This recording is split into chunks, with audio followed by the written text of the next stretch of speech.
Welcome back. Ukrainian President Zelensky continues to call on the West to increase sanctions on Russia during a virtual speech in Davos yesterday. Watch. Maximum, so that Russia and every other potential aggressor who wants to wage a brutal war against its neighbor would clearly know the immediate consequences for their actions. There should be Russian oil embargo. All the Russian banks should be blocked. No exceptions. There should be an abandonment of the Russian IT sector. There should not be any trade with Russia. Joining us right now, live from Davos, Switzerland, is the CEO of Hermitage Capital, Bill Browder. Bill, it's great to see you. Thanks very much for being here. What are you hearing? Do people agree with that? I mean, I love telling our audience your story. For those who don't know, you were the largest foreign investor in Russia until you were sanctioned and declared a national security threat for exposing the corruption in Russian state-owned companies. Where is that now? Your thoughts on what Zelensky is saying and why he's pushing for these maximum sanctions against Russia?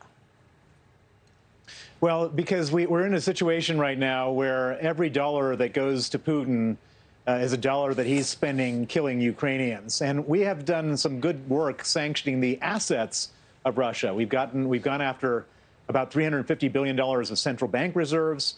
We've gone after a bunch of oligarchs, which has been very successful. But we haven't sanctioned the income, the money that flows in on a daily basis. And that money is of the order of magnitude of $1 billion a day. And that's about the amount of money that he's spending on his war effort, $1 billion a day. And so he could carry on for a very long time, killing Ukrainians, causing terrible hardship if nothing is done to stop that. And President Zelensky is exactly right, which is the way to stop that is by stopping the purchase of Russian oil and gas and making sure that no other money flows in. And so it's a crucial message. I think that everyone understands it's necessary, but there's a lot of people here in Europe, particularly the Germans, Italians, and others, where that they don't really want to change their lives and have to find other sources of energy because that may cause them economic problems in the short term. Well, I mean, look, they've been reliant on Russia for so many years. In the past, Russia has had a pretty good footprint at the Davos meetings. I know no Russian officials or business executives of companies from Russia received an invitation to go to Davos. We were looking at the War Crimes House yesterday, and it was pretty stunning. What's the word on the ground there in Davos about this situation? Well, I'll tell you my own personal word is that it's a total relief not having these guys walking the streets of Davos, walking in the hallways of the World Economic Forum. I mean, I was bumping into Russian government officials that were probably in meetings with each other talking about how to kill me. These are very bad people. These are criminals. These are people who do assassinations, and I was on their hit list. And so for me, it's a total relief not having them here in Davos. And it's the first time, and I've been coming for more than 2 decades, it's the first time that I can kind of relax and not have to look over my shoulder and look at what kind of nasty person is standing there lurking in the background. Is there a big group from China? I haven't seen that many Chinese. Okay. I did see that when Zelensky was making his speech, though, it was very interesting. When he was making his speech, at the end of his speech, there was a standing ovation. And one of the only groups that didn't stand up and participate in the standing ovation were the Chinese delegation. So they're definitely here. They're not here en masse, and they're certainly not part of this Western alliance trying to stand up to Putin. Yeah, I saw that. James Freeman. Bill, hi. I'm wondering, that was kind of a depressing take. You were talking about how he can fund his war for a long time using those export revenues, the $1 billion a day. But that does mean all this money diverted to warfare isn't going to other things that Russians may want.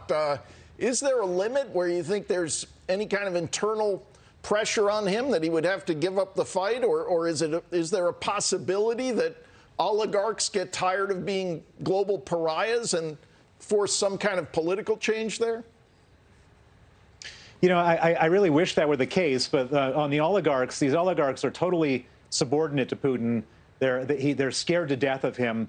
At any moment, he could take away their money, take away their freedom, and take away their lives.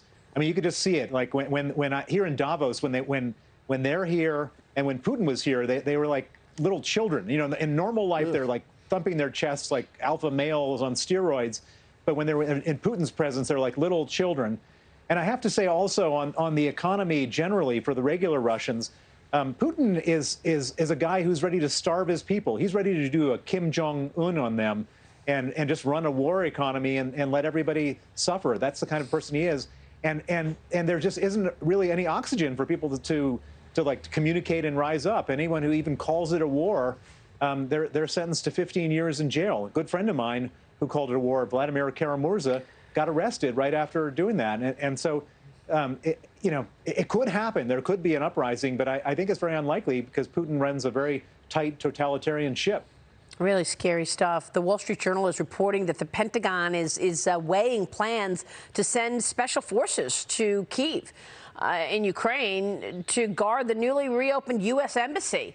What are your thoughts? If troops are deployed, this would mark an escalation from President Biden's initial pledge that no American troops would be sent to Ukraine. What would that mean in terms of Russia's response? Well, I mean, I think that we have to protect our diplomats, and it would be terrible and horrible if there was nobody there, and we ended up in a situation where, like many decades ago when the Iranians took a bunch of American diplomats hostage. We can't have something like that. And so, Vladimir Putin should understand. I mean, if he can't stand up to Ukraine, he's not going to be able to stand up to us. He better keep his people away from any of our troops is all I can say. And I think that he understands that. Bill, it's great to catch up with you. Thanks very much.